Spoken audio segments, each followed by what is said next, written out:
साहब, आप ये बताइए कि आप जो है समाजवादी पार्टी के थाने जिलाध्यक्ष थे और पार्टी से टिकट न लेकर आज़ाद उम्मीदवार से चुनाव लड़ने की ऐसी क्या मतलब मजबूरी आ गई या क्या जरूरत पड़ गई कि पार्टी का टिकट न लेते हुए आपने निर्दलीय उम्मीदवार से नामांकन किया है? मैं समाजवादी पार्टी को सबसे पहले प्रायोरिटी देते हुए हमेशा से काम करने की कोशिश कर रहा था। चूँकि जब बात आई यहाँ पर एमपी इलेक्शन लड़ने की, तो मैंने देखा मेरी कौम से किसी का भी रिप्रेजेंटेशन नहीं हो रहा था। और जब मैंने अबू आसिम आज़मी साहब से कहा, चूँकि वो ख़ुद फ़िक्रमंद रहते हैं मेरी कौम के बारे में, तो उन्होंने कहा कि हमारे गठबंधन के अंदर ये सीट जो है वो बीएसपी को अलॉट की जा चुकी है। चूँकि समाजवादी पार्टी के मैं एक बड़े ओहदे पे फायज़ हूँ, थाना जिला अध्यक्ष था, तो मेरे लिए दल बदलना मौके के हिसाब से सही नहीं था, ना ही मैं अपनी कौम के रिप्रेजेंटेशन को छोड़ना चाहता था। इसके लिए मैंने फ़ैसला लिया कि अगर कौम के नाम पर आपको अपने ओहदों की कुर्बानी देनी पड़े तो ये कोई महंगा सौदा नहीं होता। लेकिन जैसे ही मेरा नॉमिनेशन 9 तारीख को गया, 9 तारीख से पहले सिर्फ 1 या 2 लोगों का फॉर्म भरा गया था, लेकिन 9 तारीख को जो है वो तकरीबन मेरे पीछे 7 लोगों का फॉर्म भरा दिया गया। ये एक सोची समझी साजिश भी कही जा सकती है या फिर एक तरीके से एक भेड़ चाल है।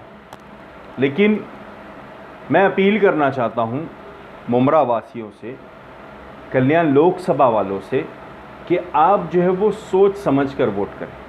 मैं ये नहीं कहता हूँ कि मैं जीत जाऊँगा, लेकिन मैं यहाँ से एक ऐसी शुरुआत करना चाहता हूँ कि लोग खुद से उठें, आम आदमी भी इलेक्शन में हिस्सा ले, इलेक्शन लड़े।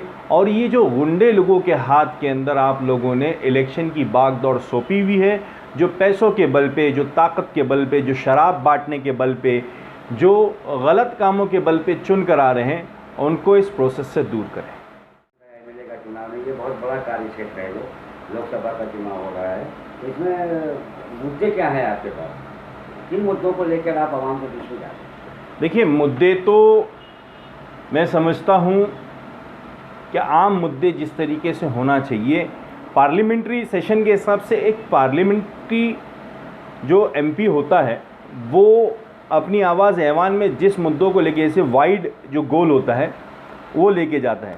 जैसे अगर हम लोग लें तो पॉलिसी मेकिंग जो होती है एमपी के अंदर, वो ध्यान दी जानी चाहिए।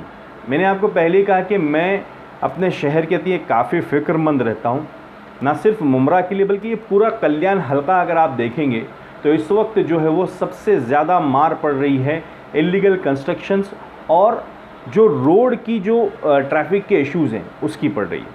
ये क्यों हो रहा है? क्योंकि प्लानिंग जो है वो हमारे पास जो है प्रॉपर है नहीं। यहाँ का जो सिस्टम का इम्प्लीमेंटेशन है उसके ऊपर किसी ने फॉलोअप नहीं लिया और वो देर से देर होती चली गई। जिस स्पीड से यहाँ की आबादी बढ़ी, उस स्पीड से यहाँ के लिए जो वाइडेंड रोड होना चाहिए थे, जो चौड़े रोड होना चाहिए थे, यहाँ का इंफ्रास्ट्रक्चरल डेवलपमेंट के ऊपर जो ध्यान दिया जाना चाहिए था, जैसे ये क्लस्टर डेवलपमेंट का इम्प्लीमेंटेशन होना चाहिए था, ट्रांसपोर्टेशन के अंदर नई रेलवे लाइन हो गई, मेट्रो का जो सिचुएशन होना चाहिए था वो पूरा दिया जाना चाहिए था। देखिए, मैं समझता हूँ कि नीति आयोग जो यहाँ पर है इस वक्त, यानी प्लानिंग कमीशन जिसको कहते हैं, वो बहुत अच्छा काम करता है, लेकिन उसके इम्प्लीमेंटेशन में लेट होता है। तो एक एमपी की ये रिस्पॉन्सिबिलिटी यही होती है कि इम्प्लीमेंटेशन जो है वो एक्यूरेसी के साथ साथ स्पीडी हो। मैं आकर कोई नया काम कर लूँगा या इनोवेटिव कर लूँगा, ये नहीं बात है, लेकिन जो काम होने वाले हैं उनको जल्द करूँगा और उसके अंदर यहाँ के लोगों को फ़ायदा पहुँचे, ये उम्मीद करके करूँगा। तो आने वाले दिनों के अंदर इंशाल्लाह सबसे पहला मेरा गोल ये रहेगा कि यहाँ आसपास के इलाके जो है वो अच्छे तरीके से बसाए जाएँ और साथ ही साथ एजुकेशन हो गया, दूसरा वाटर स्कैरसिटी जो हो गई, ये सब चीज़ के ऊपर भी इंशाल्लाह काम करेंगे। बाबा जी पाटिल हैं एनसीपी के, बाबा जी के क्या महागठबंधन से और दूसरी तरफ मौजूदा सांसद मजबूत उम्मीदवार हैं, तो इन लोगों के बीच में आप अपनी रफ्तार किस तरह से बढ़ाएंगे कि जो कम से कम नहीं तो मुकाबले में आ सके? मुकाबले में आने के लिए आपने क्या स्थितियाँ भी तैयार की? देखिए, मैंने पहली बात तो आपकी बात को थोड़ा सा मैं इस तरीके से लेना चाहता हूँ कि ये मजबूत उम्मीदवार जो है ना, मैं ये बात मानता हूँ कि 1999 से जो मेरे सर्वे के हिसाब से है, ये सीट जो है वो शिवसेना का बैरन माना जाता है, ये गढ़ माना जाता है।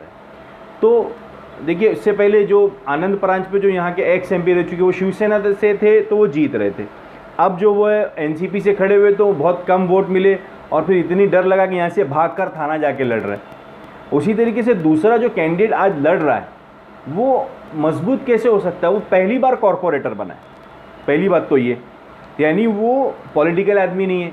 अच्छा, उसको कॉरपोरेटर बनाने की क्या वजह थी? क्योंकि उसके शराब के अड्डे हैं ना, जो उसका जो होटल है, जो लॉज है, शराब और जिना के अड्डे हैं उसके, तो इसके लिए उसको यहाँ पर ये दिया गया ताकि उनके खर्चे बचाने के लिए उसको जो है वो MP का इलेक्शन लड़ाएंगे। आप मुझको बताइए, क्या कॉरपोरेटर को MP का इलेक्शन लड़ाया? ठीक है, आप एक आम आदमी को भी लड़ाए। ये बाबा जी जो पाटिल हैं वो कॉरपोरेटर हैं, बैंक के वो डायरेक्टर भी रहे हुए हैं वार्षिक बैंक के। इसके अलावा उनके साथ RPI का कई बूथ है, क्षेत्रीय कामगार पक्ष है, तो कई संगठन उनके साथ मिला के एक मजबूत उम्मीदवार, मैंने मजबूत उम्मीदवार का जो नाम लिया इसलिए कि उनके साथ और भी पार्टी के लोग जुड़े हुए हैं। हमने तो कभी मतलब मैं तो मुमरा में तो कहीं उनको प्रचार करते हुए दिखा नहीं है। मेरे को तो ऐसा लग रहा है वो इतने कमज़ोर उम्मीदवार हैं कि उनकी उम्मीदवारी की वजह से यहाँ का लोकल आमदार भी उनके लिए प्रचार नहीं कर रहा है। आप अगर देखें तो यहाँ का लोकल आमदार उनके लिए प्रचार नहीं कर रहा है। मुमरा में कहाँ दिखाई दे रही है आपको? इनकी कोई ऑफिस दिखाई दे रही है? वो कुछ जो मतलब जो अपने आप को विधायक जी मतलब लोकल प्रचार इसलिए नहीं कर रहे हैं कि विधायक जी ने इतना विकास किया है तो उनके अपने विकास कार्यों पर उनको कॉन्फिडेंस है कि हमारा 2017 के अंदर यही विधायक हाथ जोड़कर लोगों से है ना वोट मांगते हुए सुबह 7 बजे खड़ा हुआ था। अगर विकास किया हुआ तो सुबह 7 बजे ऐसा हाथ जोड़ के नहीं खड़ा होता। तो ठीक है, वो विधायक का तो अभी इसके अंदर इशू नहीं, क्योंकि विधायक जो है वो उसका आने वाले इसके अंदर खुद ही समझ में आ जाएगा।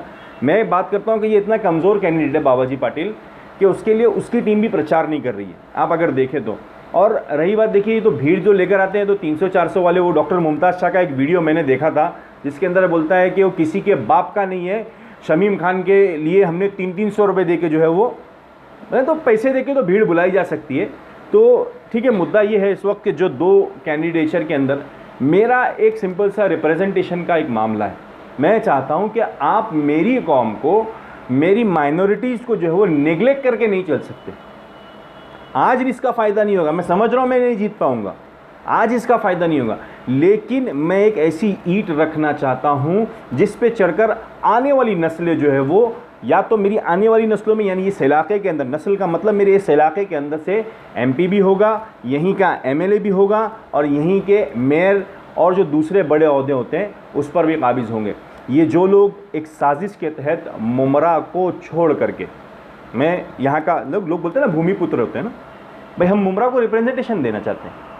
हमारे पास क्यों नहीं, हमारे पास क्या एबिलिटी नहीं है हमारे पास, हमारे यहाँ से IAS निकले हुए, हमारे यहाँ से इंजीनियर्स हैं, हमारे यहाँ पे डॉक्टर्स हैं, तो इनको क्यों नहीं रिप्रेजेंटेशन दिया जाता? तो ये एक मेरा मुद्दा मेन है। मैं एक ऐसी ईंट रखना चाहता हूँ कि मुमरा के ख़िलाफ़ जो साजिश हो रही है वो ख़त्म हो जाए, और उस ईंट के ऊपर आने वाली नस्लों के अंदर पैर रखकर MP भी बने, MLA भी बने, कॉरपोरेटर्स भी बने, मेयर बने, उप महापौर बने, और इस तरीके से मुमरा के लिए काम करें। यहाँ के मतदाताओं से क्या अपील करें?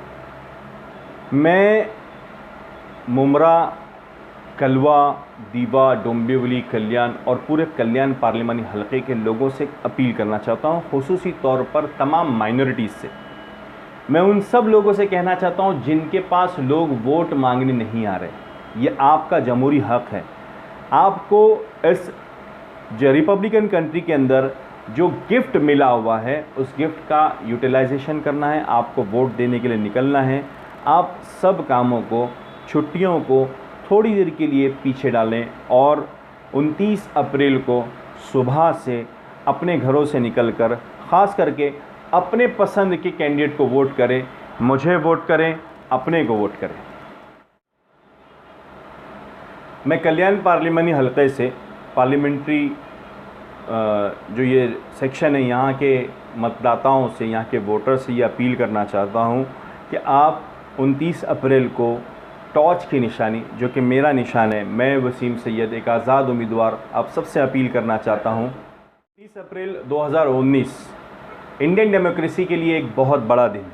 मैं कल्याण पार्लिमानी हलके के तमाम मतदाताओं से, तमाम वोटर से ये अपील करना चाहता हूँ, चूँकि गर्मी बहुत ज़्यादा है, सुबह ठंडे माहौल के अंदर आप अपने घरों से निकलें, ज़्यादा से ज़्यादा वोट डालें। अगर आप वोट नहीं डालोगे तो आपके इलाके के जो गुंडे हैं वो सही मान लिए जाएंगे और वो आपकी जगह वोट डाल देंगे। इस बोगस वोटिंग को रोकिए, आप अपने वोट का सही इस्तेमाल करें। कल्याण पार्लिमानी हलके के अंदर आज़ाद उम्मीदवार की हैसियत से मैं वसीम सैयद टॉर्च की निशानी लेकर खड़ा हूँ। अपने को वोट करिए, आपके अपने भाई को वोट करिए और इस गणतंत्र का सही उपयोग करें।